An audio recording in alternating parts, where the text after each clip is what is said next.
An organization popular with progressives is the SPLC, or Southern Poverty Law Center. They have historically brought legal cases against far-right groups, like white supremacists. But this organization is currently in hot water as US Attorney General Todd Blanche, or however you pronounce his name, is now prosecuting the SPLC. According to this indictment, the SPLC claims to get donations from the public in order to fight against hate organizations like the KKK, but are actually lying and are funding the same organizations with the donation money, and hence are misrepresenting the use of that donation money, which is a crime. But what's interesting is the type of people who received the donations. From 2014 to 2023, a member of the neo-Nazi organization National Alliance was paid more than $1 million.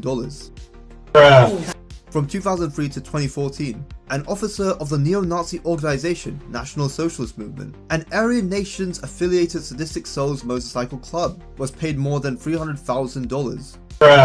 From 2016 to 2023, a former chairman of the National Alliance was paid more than £140,000. From 2014 to 2016, a leader of the National Socialist Party of America, former member of the KKK, and former director of a faction of the Aryan Nations was paid more than $70,000.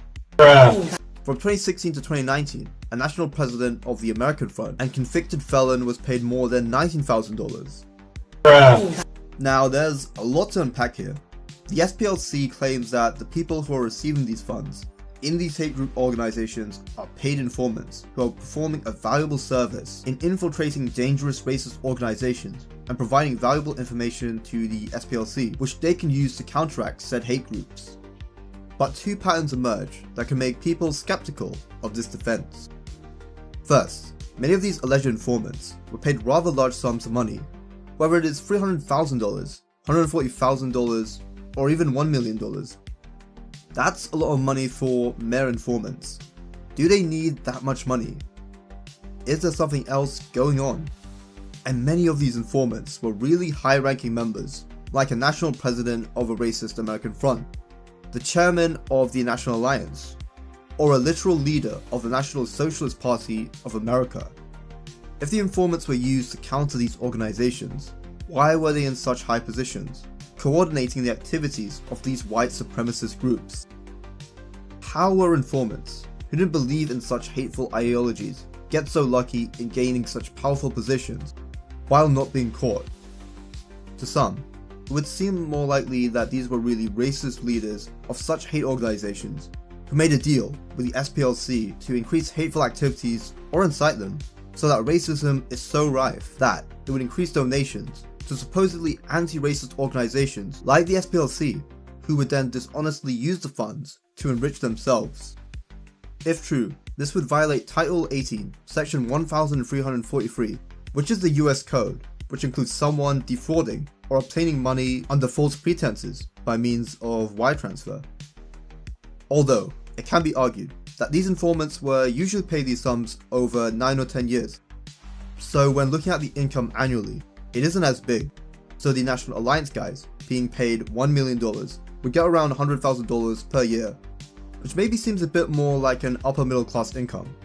And the $300,000 guy probably got like $30,000 per year, which is pretty average. Maybe them being informants was a full-time job, or maybe it is so dangerous being an informant that the large money is added compensation for such danger. Moreover, it can be argued, what is a better way to sabotage an organization rather than leading it yourself? Maybe these leaders were guilty about their racist past and want to atone for their actions and work with the SPLC to sabotage their organization and movement. There are a lot of details in this indictment, but I don't think we'll be able to find the truth soon until a trial happens. Still, the SPLC's actions seem pretty shady when you look at this. Individuals from the SPLC made fictitious bank accounts at financial institutions referred to in the indictment as Bank 1 and Bank 2. These were Central Investigative Agency, or CIA, Fox Photography, Northwest Tech, and Tech Writers for Bank 1, and Rare Books for Bank 2. By creating these accounts, they were accused of using these accounts to make it appear that the informants were receiving money from these fictional organizations rather than from the SPLC themselves. A apparently the SPLC employees executed documents with Bank One which contained false and misleading information regarding ownership of the fake organizations/accounts for the benefit of the SPLC. But in 2020, Bank One conducted an internal investigation into these accounts, causing an SPLC employee to close these accounts and ask that the funds be transferred to an account in the name of the SPLC. And this was backed by an email from multiple high-ranking members and leaders of the SPLC.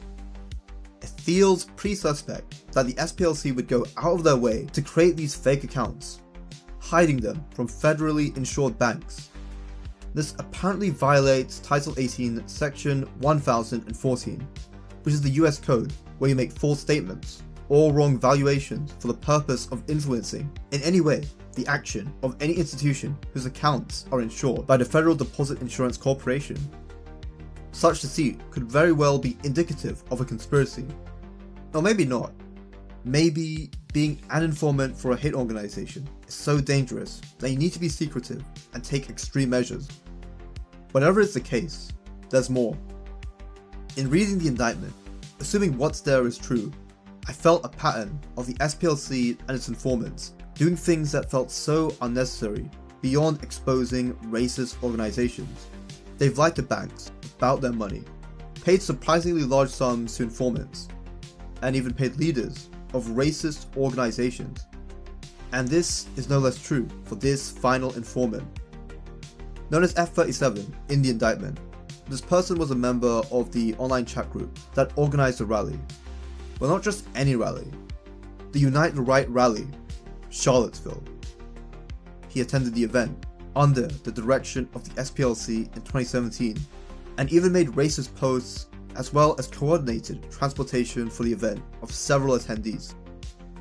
Again, under the direction of the SPLC. And he was greatly compensated. From 2015 to 2023, F37 received $270,000.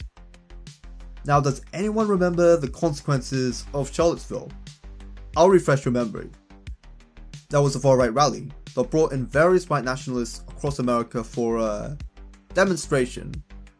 They said stuff like, Jews will not replace us. They were pretty much present-day Twitter on steroids. But protesters also attended to oppose the rally. But one thing led to another, and a far-right individual drove into a crowd and tragically killed the protester Heather Heyer. Remember entrapment, and the example I mentioned before of the informant trying to entrap a mafia family member and some other criminals by manufacturing crime, organizing the crime, and then backfiring. Well, I think something similar here applies. The SPLC informant actively contributed to the Unite the Right rally by coordinating transport for people to get to the rally and also making racist posts. Now, attending a racist rally isn't a crime. I don't think the SPLC or the informant thought there was a decent chance that someone like Heather Heyer would die, and they wouldn't in any way be criminally culpable for her death. But like in entrapment, where informants attempt to give criminals an opportunity to commit the crime, the SPLC informant encouraged racists to be even more racist through their racist posts. And the SPLC encouraged racist extremists to gather and unite through their informants, increasing the organizational capabilities and numbers of extremists. Increasing the organizational capabilities and numbers increases the power of racist and extremist organizations. And racist and extremist organizations having greater power increases the probability of their hateful views being more popular. In other words, the SPLC informants, at minimum, risked making the problem worse, similar to entrapment, by going too far in their job as an informant. The point is, the SPLC, who progressives admire, do things similar to the police in terms of espionage and engage in similar unethical actions, with possibly similar consequences. Because just like a police officer, normal people are also vulnerable to crossing the line in the name of the greater good. Shut it! Now I just want to reiterate that I don't know how true the indictment is, and I think we need a trial to settle all of this. I'm merely trying to use the case of the SPLC to make a point. If you're enjoying this video so far, comment "all communists are bad," or your thoughts on whether you think the SPLC is guilty in the indictment, or comment anything else you want. as well as like the video to boost it in the algorithm and share.